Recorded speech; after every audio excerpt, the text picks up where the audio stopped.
There we go.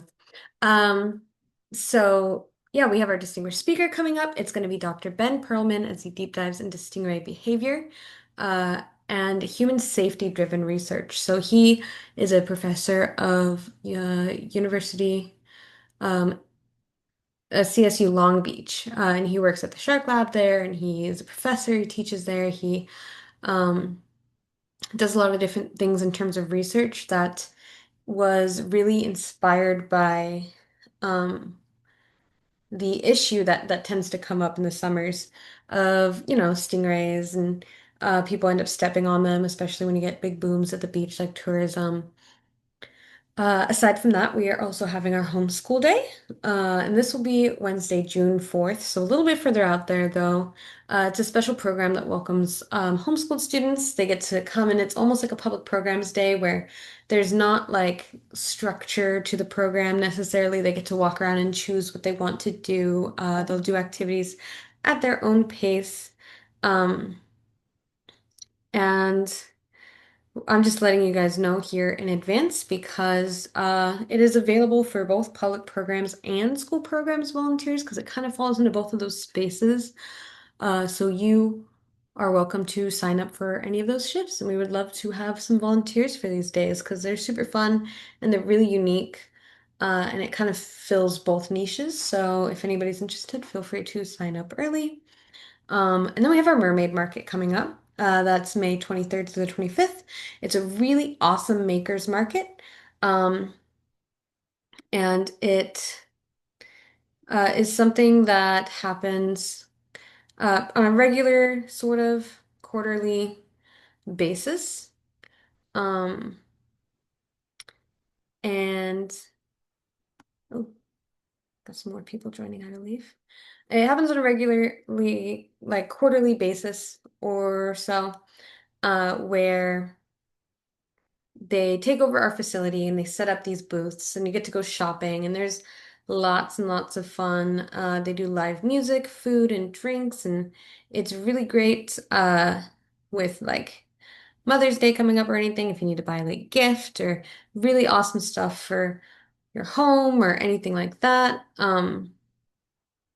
All of that stuff is really cool.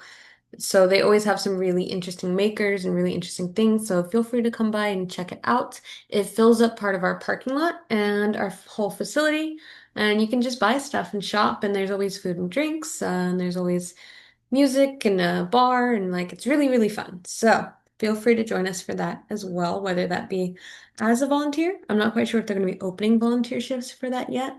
Um, or just for fun because it's really awesome and really cool to support them because they love to come down here and use our facility for their mermaid market. Uh, we're going to talk about some recent news in science, and I'm sure everybody's heard of this before. If you haven't, like, you should absolutely know. But we're going to talk real quickly about that unprecedented domoic acid bloom. I know everybody's been floating around that word or the DO bloom.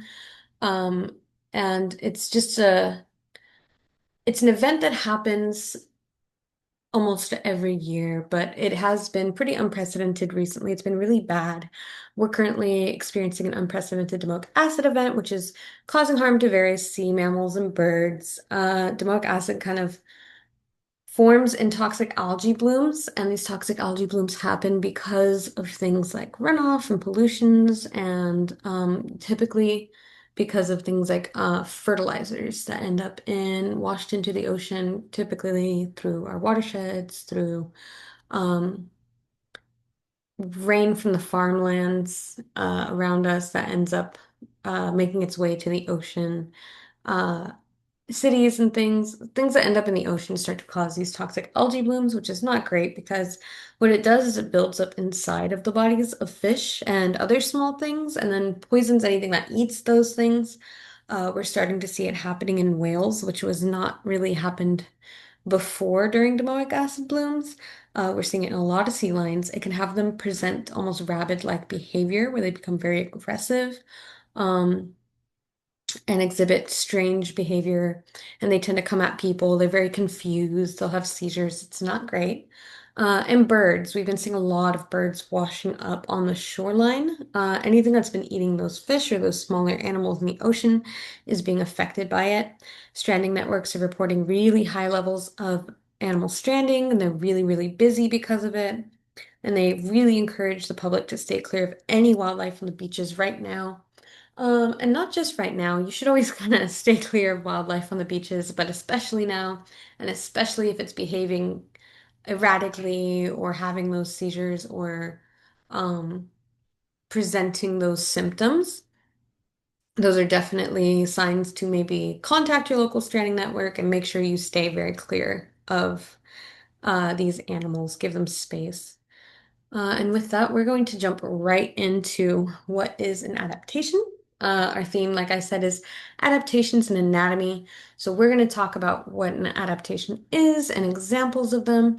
And then we're going to talk a bit about how it relates to anatomy and how it can make us really, really good at identifying animals. And if we can't quite identify exactly what kind of animal, really being able to identify what that animal does, how it defends itself, a lot of things about it. It's really, really useful to know because once you start to get a good grasp of all of the adaptations these animals can have and how that relates to the rest of their environment and their anatomy, you can become pretty quickly a good expert at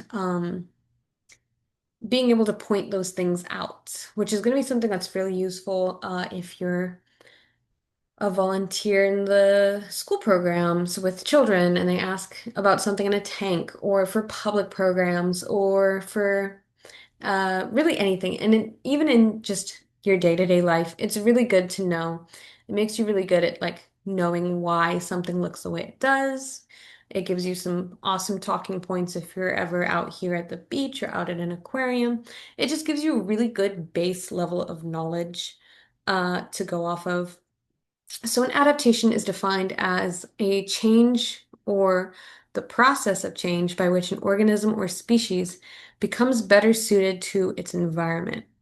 Adaptations happen over time and they change elements of an animal's body. It can be in the form of body shape, its defense mechanisms, its patterns, other unique physical features. So, we're talking about those superpowers that each animal has. They each have their own sort of unique power that they utilize either to keep themselves safe, to catch their food, whatever it may be. Um, so that's what their adaptations are. Why is a shark's jaws shaped the way they are?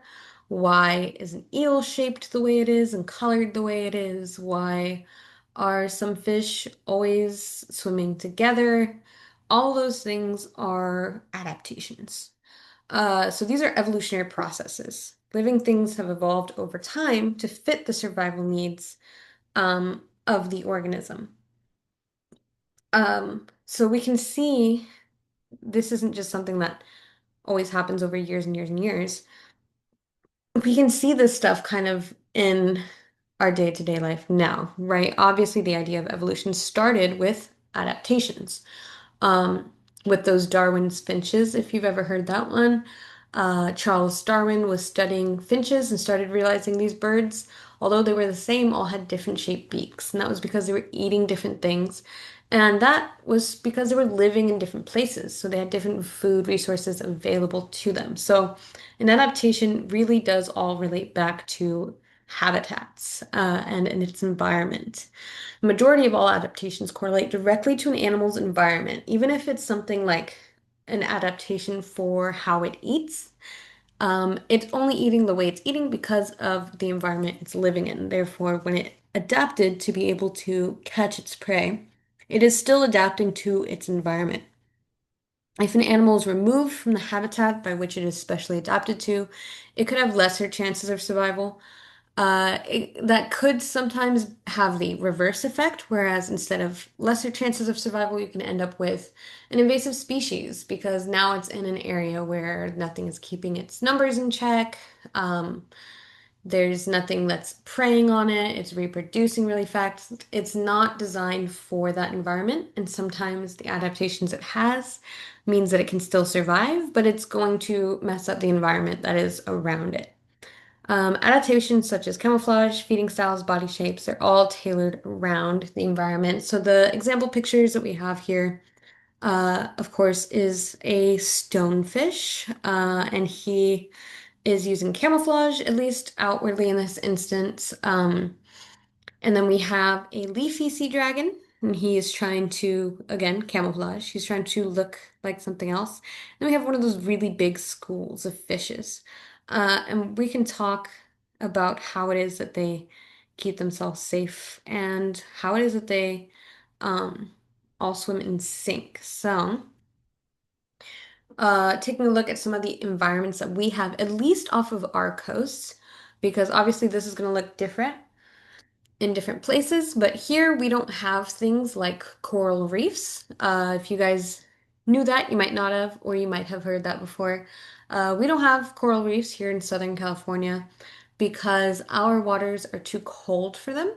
So typically, coral reefs are something you're going to see in warmer places, more tropical places. Australia has them, places that are a lot more warm than us, like Hawaii. Those waters are just a little bit warmer. Here, it's just cold enough that we don't really have any coral reefs, but we do have instead a ton of kelp forests. So, starting with that kelp forest, we have a lot of animals that live here, and typical adaptations that you will see in these kelp forests include things like camouflage, blending in with that kelp, or hard exteriors, because these are things that might be getting tossed around a lot or preyed upon um, by other things living in these kelp forests. They're very abundant, but they are very dangerous for the little things that are living there. We see foraging behaviors rather often, so kelp forests are favored by things like seals that like to forage between the blades for fish and sneak up on them. Otters that have learned foraging behaviors, like how to kind of use tools like rocks to smash open urchins. And speaking of urchins, we have tube feet, so things that can cling on because those kelp forests are always swaying, right? So things that can really cling on, things with tube feet. Buoyancy control, like I said, we've got seals, we've got otters, things that can float and stay afloat. Really streamlined bodies. So fishes that you're going to see here are going to have a really streamlined body so that they can navigate through narrow openings, so they can navigate through the kelp forest itself. And then we have our sandy bottom. So a bit different here. We've got really flat bodies, typically downward facing mouths, and you're going to see a lot of ambush predation. So things that are hiding in that sand, whether it be by camouflage or hiding underneath it because they're really flat. So this example, I chose a skate here, but there's also this little flounder in front of him trying to look half buried, kind of like a rock, kind of sandy. Um, and these things are relying on the fact that they are built like that, the fact that they're really flat or look like a rock to hide in the sand and ambush their prey. So they're not chasing things down. They're not going to waste their energy by hunting things down by chasing them. They're going to wait for something to swim by that doesn't notice them and they're going to jump out and grab it. So they can just expend their energy for that one big push where they jump and grab instead of having to chase something for a longer period of time. You'll see this also, a lot of these you're going to see a lot of similarities, but that's because it's all the ocean. These are very typical ocean adaptations as well as for these environments within the ocean, these habitats inside the ocean. Um, the rocky bottom, you're also going to see a lot of camouflage, things that look like rocks, or things that are smaller and can hide in crevices. A lot of those there as well. Little tiny crabs or little tiny worms, you'll see a lot of those there. And you're going to see as well ambush predation, things that again are trying to look like a rock that will actually jump out and grab you, like the scorpion fish. We have one of these here at the Ocean Institute if you've seen them. They kind of blend in really well. They look like a rock for a moment. And they do have those poisonous spines. That is another one of their adaptations. But those poisonous spines aren't going to help them unless something doesn't see them coming first. That's kind of like their last line of defense there, right? And then we're going to see more tube feet, and we're going to see more abyssal threads. Um, we're going to see abyssal threads are things that you see in like mussels, or you'll see limpets, things that are really, really, really stuck on that rock that are not coming off. Mussels, limpets, chitin, those things that kind of look embedded in the rock itself. Barnacles, they're not moving. So they're going to use abyssal threads, tube feet, or in the case of barnacles, they kind of cement themselves. They secrete something that just really cements them to rocks. And that's because these are typically places where waves might be crashing, and these animals don't want to be thrown into those rocks. So it's an environment that they're adapted to, and it could be really dangerous if they weren't, right? So we're going to see hard exteriors as well because things that live in shells are going to be a little bit safer, not just from predators, but from getting kind of knocked around into the rocks. Um, and then we have the open ocean. You're going to see a lot of schooling fish here. You're going to see a lot of larger sized animals. And schooling fish, we kind of are including in that larger sized animal category because while they are a lot of little animals, they need a lot of space. So anything living in the open ocean is going to be things that really need a lot of space for one reason or the other. So you'll see schooling animals, you'll see counter shading. Counter shading is like their version of camouflage. So if you've ever seen an animal that's really dark on the top and really light on the bottom, that is counter shading. You see it in penguins with their white tummies, and then the rest of them, their backs being really dark. You'll see it in orcas. They do the same thing. The white tummies and their backs are all dark. But you'll also see it in like sharks, more blue on the top and light on the bottom. You'll see it in a lot of fish, mackerel, other things. They'll be really, really dark or really, really blue on the top, and then they'll have those silver bellies. That is because if you're looking at them from a top-down point of view, they're going to be able to blend in with the darkness of the ocean that's underneath them. If you're looking at them from below and you're looking up at them, that reflection, that shininess, silverness, or that lightness is going to blend in with the sun coming through the top surface of the ocean. So, they've found an effective way to camouflage, even though they're living somewhere where there's nothing around for them to hide in. They don't have the kelp forest to hide in. They don't have the sand. They don't have the rocks to hide in. But they've adapted to having the color that counter shading so that they can still kind of camouflage even though there's nothing for them to hide behind. Like I said, you're going to see a lot larger animals, sharks, whales, dolphins. These are things we typically see out in the open ocean. Uh, you're also going to see a lot of faster animals out here. You're going to see things like marlin and sailfish, fish that are really, really fast, really, really zippy. Mackerel are an example of a really fast fish as well, even though they're not very large. They're very fast. And then on the opposite end of that spectrum, you're also going to see drifters. So, pretty different from those fast speed large animals. Drifters could be things like jellyfish or even mola mola are considered a drifter. They can't really swim around on their own. They just kind of go with the flow. They're just going with the current. They don't have the strength to actually swim against that current. They just let themselves float with it. Um, and while these aren't larger sized animals, there's still animals that need a lot of space because if you just have to float and go with the current, you're going to want to live somewhere where there's nothing for you to bash into. If you're just drifting, the current can't push you into rocks, the current can't push you into kelp. It's not going to push you down into the sand because you're in the open ocean and there's nothing around really to get in your way. There's nothing around but water. Um, so these are some of our typical adaptations we're seeing in these places. These are most certainly not the only ones, but uh, they are some very common ones. So we like to keep these kinds of things in mind when you look at any animal. Think, well, why would it have a hard exterior unless that is because its predators might have teeth, or where it's living, it might need to keep itself from getting smacked into the rocks. Why would it be flat unless it was trying to bury itself or keep itself hidden on somewhere else that might be flat? Why would it look like a rock unless it's living in the rocks? Why would it be that shade of green unless it's living in a kelp forest?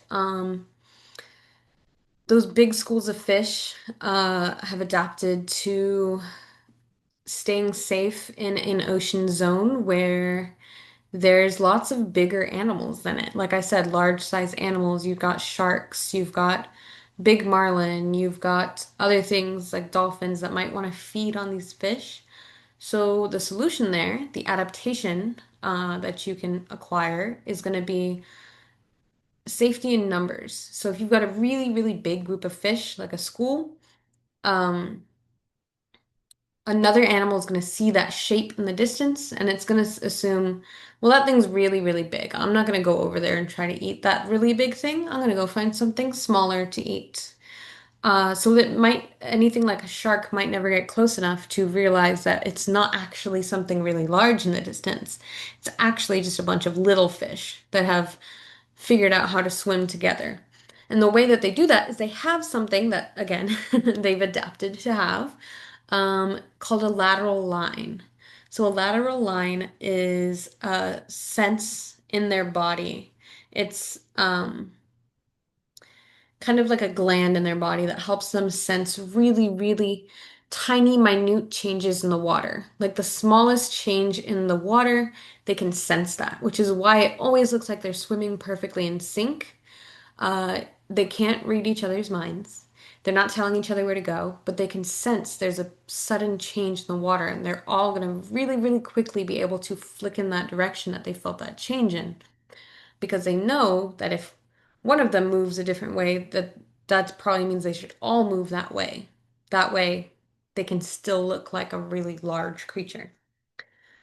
So, like I said, as these are all dependent on their environments, if I take this little scorpion fish who's in the rocky bottom and he's camouflaging as a rock, and I put him out in the open ocean, that camouflage is no longer going to work because he was adapted to that specific environment.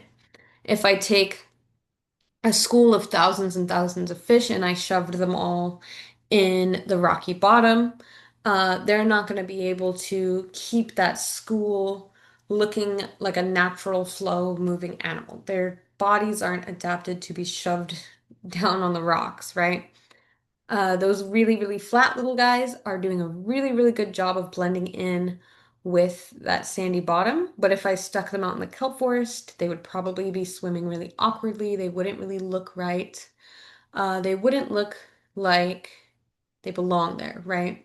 They're going to be more noticeable. And in being more noticeable, they're going to be preyed upon easier. So everything about their adaptations, again, is really dependent on that environment. If you take them out of it, that adaptation that they have no longer works. And this doesn't mean that if they weren't in a specific um, environment long enough that they couldn't necessarily ever readapt to it again. It would just take a really, really long time. And what that would look like is something like here on land. There's a tribe in the Philippines called the Bahau tribe, and they have spent their entire lives for decades and decades on the water. They live in boat houses, they dive for their food, they don't fish, they go diving to catch their food. And what scientists have noticed is after all these decades, all these generations that have been taught to do the same thing, their bodies have become adapted here to the ocean. Um, and they've learned through studying their bodies, through x-rays and other things like that, that they have larger spleens than the average person should, or at least would. Um, and these larger spleens equate to more oxygen in their blood. And that more oxygen in their blood means they can hold their breaths much longer than the average person can. And this is an example of an adaptation that is currently happening to the human species because this tribe has taken to living its life in an environment that it typically humans aren't living in. If we all decided today that we were going to become ocean creatures and we started spending generation after generation here in the ocean instead of on land, um, we would also start to see those adaptations come up eventually, which is really, really fascinating that um, we could eventually start to see adaptations to ourselves. We've started to sort of see that in vestigial organs, right? You've probably heard of how you don't need your appendix anymore. And you can have a surgery to have your appendix removed and be totally fine. That's because its purpose is to process raw meats, and as a society, we've spent so long cooking our meat that it really doesn't serve such an important purpose that we can't have it removed, right? Sometimes people have issues with their gallbladder and they have it removed and they are totally fine. Um, so it's really interesting to think that many, many, many years from now, we could look very different because we are doing things very differently than we used to. Who knows what that will look like? But it is a very exciting prospect. So, how can we use these adaptations to help us read a fish's anatomy?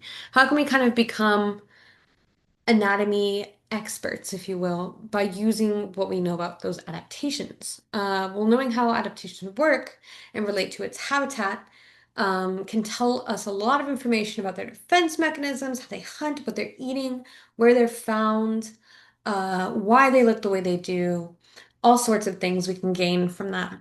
And this can give us, again, like I said before, a really base level of knowledge about just about any sea creature, even if we don't really recognize its species. If I'm like, I'm not sure what fish that is, but just looking at it, I can tell by its adaptations that it's adapted to this kind of environment, that it's a fast fish or a slow fish. So first, we're going to take a look at some overall basic anatomy. And this is not by any means the greatest picture, but it'll get the job done for now. Um, so if we take a look at like all fishes, for the most part, usually will have eyes. That this, of course, is talking about some of those environments that we saw before. When we start talking about things like the deep sea, we start getting into odder and stranger adaptations because things are living without sunlight, so they might not have eyes. Things are becoming gigantic. We have deep sea giganticism is a big popular adaptation that you'll see down there. But talking about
Apologies, but we are not able to hear you. If you'll check the chat volume, the chat box, you'll see several of us have lost contact.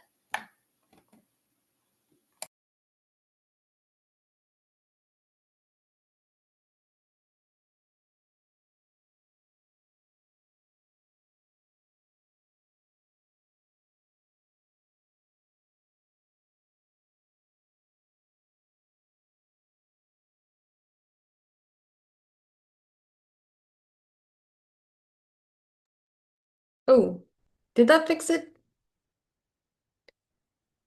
Oh, I believe so. My apologies. I don't know why it would not let me unmute myself for a minute. It said my connection was unstable for a moment. Sorry about that. Um, Hopefully it wasn't for too long. You guys didn't miss too much. Uh, but I am going to real quick just kind of go back and kind of paraphrase what I was saying before. Sorry about that. Um, so before I was saying that we have these different zones, right? And there's these are some of the typical adaptations you'll see in those zones. If you remove any of these creatures from the zones or those habitats that they're living in and you put them into a different habitat, um, their adaptations are no longer going to serve them in those habitats, and they won't be able to survive as well.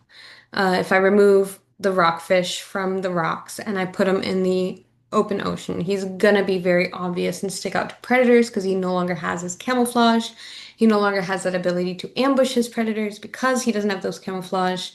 And eventually, of course, right, they might die or they won't be able to survive just as well as they could have in their natural environments. Um, and in addition to that, I was saying that knowing a lot about these adaptations can give us a really strong base level of knowledge about just about any species, or any creature, even if we don't recognize its species. So even if I see a fish and I'm not quite sure what kind of fish that is, I can still tell a lot about it just by its exterior, by its body, by knowing a little bit about anatomy and a little bit about adaptations. So we're going to take a look real quick at this not very great photo of fish anatomy, this little diagram here. Um, so this is just sort of a basic one that can be built upon once you know a lot about those adaptations. This, of course, is going to look much different once you get into odd places like the deep sea, where the fish down there might not have eyes because they don't live in sunlight. You have things like ocean giganticism, so creatures are going to be a lot bigger or stranger or have much, much weirder adaptations. But here around Southern California, just sort of basic in those common habitats that we see around here that I mentioned before. This is kind of what you're going to see in a fish. You're going to see eyes, you're going to see a mouth, you're going to see a gill cover to cover up his gills. They're going to have dorsal fins and a lateral line, like I mentioned before, to help them sense movements in the water. That's why if you've ever like seen a fish in the water, as soon as you made a movement, it kind of darted off. They can sense all that movement in the water. And that can help them to quickly turn direction. It can help them to school with other fish. Other schooling fish will sense that change in direction and turn in that direction. It can help them avoid fishermen or people reaching into the water. That's why they don't love splashing, right? They can sense that change in direction, that sudden change. We have the caudal fin, of course, used to change direction, to push, to swim. Um, they have an anal fin usually, and then they'll have a pelvic fin, which is also used to propel them forward to push them, and they'll have a pectoral fin, also used for that same thing. All of these are used for swimming and moving in different directions. It's fins, right? Um, so this is what a typical fish is going to look like, and then once you can kind of see the different ways that that can look, you can identify a lot about an animal. So if you take a look at that body shape, how different is it from what your typical fish? What's different about it? Is it a sphere? Because that can usually indicate protection. It makes it a little bit more difficult to eat. Is it a rod? A rod body usually means that it's kind of elongated and that it can go really fast. It's got speed. It can kind of throw itself forward, kind of um, hydrodynamic. Apologies, but we cannot see your slides. Oh, my apologies. Let's see. What happened? So strange. We're letting you know through the chat box, just as an FYI. My apologies as well. I don't know. My connection seems to be very odd right now. But let's see if I can fix that. Do.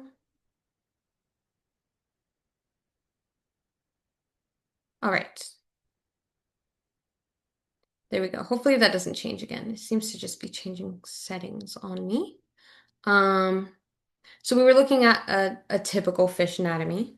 The things you're always going to see, those fins, eyes, a mouth, it's going to have a body of some kind. It's going to have a couple different fins used for direction. It'll typically have that lateral line. And then you can get into the more specifics. It's going to have a body. What shape is that body, right? Is it for speed, which is typically if it's got that classic fish shape to it, like a rod or a fusiform, those fish are built for speed. They're built to either speed in a consistent form, like a fusiform, sorry. This fusiform is going to be for um, speed for long periods of time, steady speed. Rods are going to have speed to lunge out of the way or to lunge at their prey, but it's not going to be a really sustainable um, sense of speed for a long period of time. If you have flatfish, it's usually for again, hiding under sand. The only reason that a fish would really be flat is if it's hiding and it's ambushing its predators. Depressed, meaning they've kind of got that flat shape on the bottom of them, and then that sort of classic fish shape on top. That's usually going to be something that sits on the bottom. It's shaped very nicely for sitting on top of something. And then we have that compressed shape that you'll see in fishes like tangs or Garibaldi, things that are kind of look like they're flat but really round. That's going to be for slow moving side to side movements. They usually can do that lunge speed in necessary times as well. But usually they're going to be slower moving fish that kind of go from side to side. You get to mouth shape and you get to things like, is it a terminal mouth, which means is its mouth facing forward? Can it lunge and grab its prey from right in front of it? If it can, you can kind of make an inference that it's potentially something that's going to be hunting down other creatures. And then you get an inferior mouth, downward feeding. Is its mouth below its body? Is its mouth below its head or its eye line? Superior mouth is upward feeding, so that mouth is going to be really pointed up, not necessarily over its eyes or over its head, but it kind of makes it look like a little frown. It's got that really upward facing or pointing mouth. Then you're going to get stuff like tubular feeding, little guys that are feeding out of crevices, and they have that tubular shaped mouth to accommodate to that. And then you get to the tail shape. Is it rounded, which means it could be for maneuvering or steady acceleration? Is it a lunate tail? This is what you're usually going to see in long distance, continuous swimming. Animals that sometimes can't stop swimming, animals that swim for their whole lives and never really stop. Long distance, continuous swimming, you're going to see that lunate shaped tail for really steady, sustained swimming over time. Indented, meaning it's for maneuvering and really short, quick bursts of movement, and that forked tail for rapid swimming. So when you start to put all of these things together, you start to be able to paint a picture from just about any fish that you see.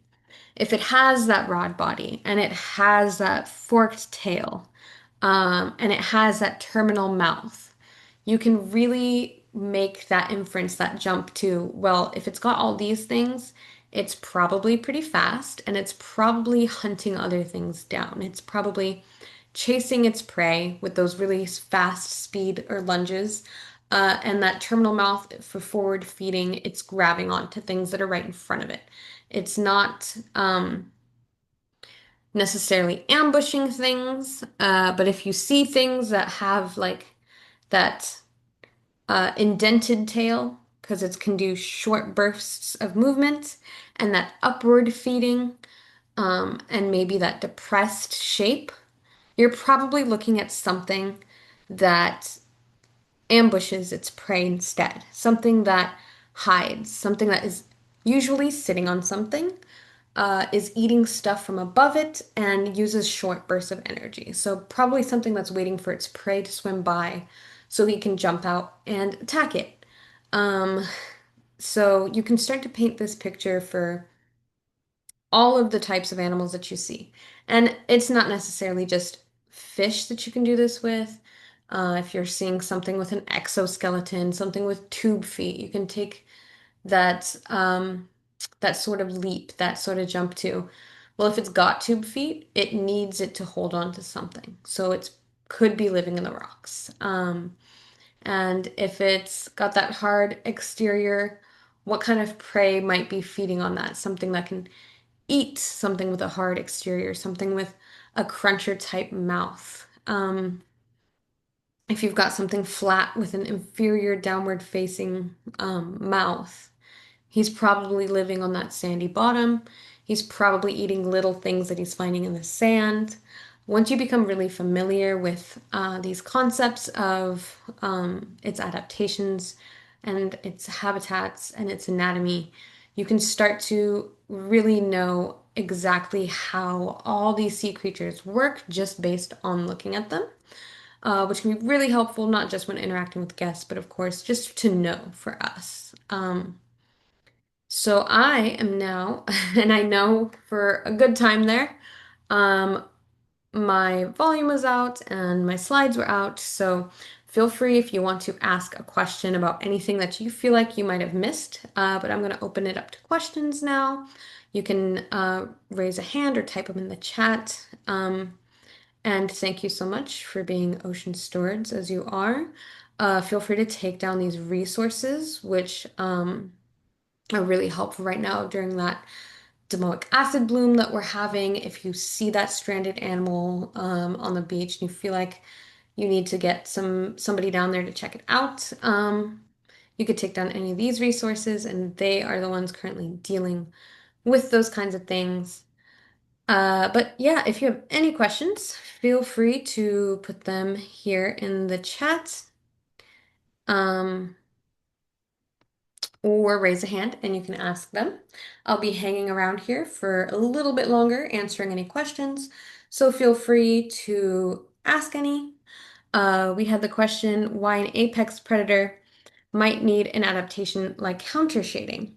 Uh, and usually this adaptation is going to be more prominent, as well as more useful when they're young, when they're smaller, where some of their predators might be um, something larger than it. But the other purpose that might be is for the sake of sort of sneaking up on prey, especially while it's still in the distance. It kind of seems silly to think that something like an orca could sneak up on its prey, but it's not necessarily about not being noticed the whole time, but maybe not being noticed until it's getting closer up in the water column if it's coming from below, or closer down in the water column if it's coming from above its prey. So it is one of those things that's like not the most useful, but if you've ever seen videos of orcas right under the surface, in places like the Arctic, especially things like that, you'll be shocked how much with the water kind of dissipating, you kind of can't see them. Same with sharks. Sometimes we'll see videos of sharks and nobody around noticed it until like it's pointed out in a video and things like that. And that's because it doesn't seem like it, but these like counter shadings, especially from above, really do help them kind of stay hidden until they're right there on the surface of the water. Yes, of course. Thank you for the question. Um, but yeah, feel free to ask any more questions. I'll be here for a little bit longer. And if not, if you gotta head out, feel free to do so. And thank you so much for joining us. Our next one is going to be held on, what was it I typed here?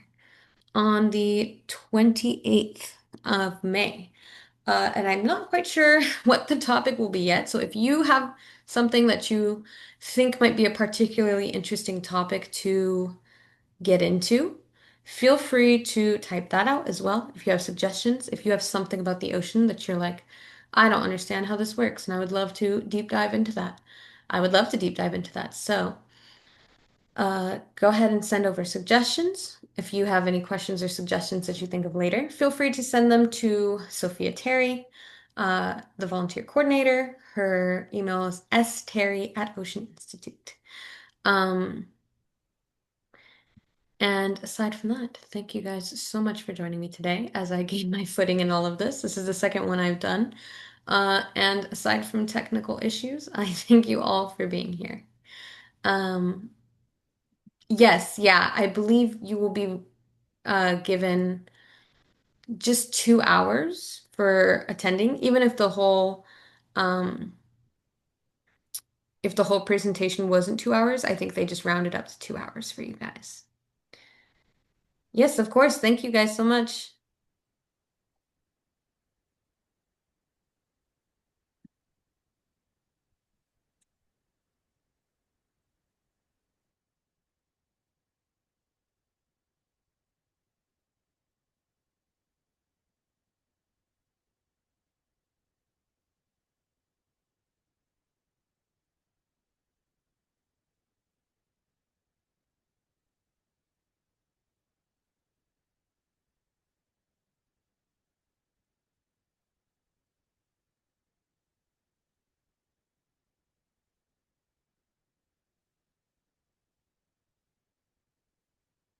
All right. Thank you guys so much for joining us. And I hope to see you guys next time. Hopefully, um, technical issue free next time. Thank you guys and enjoy your day.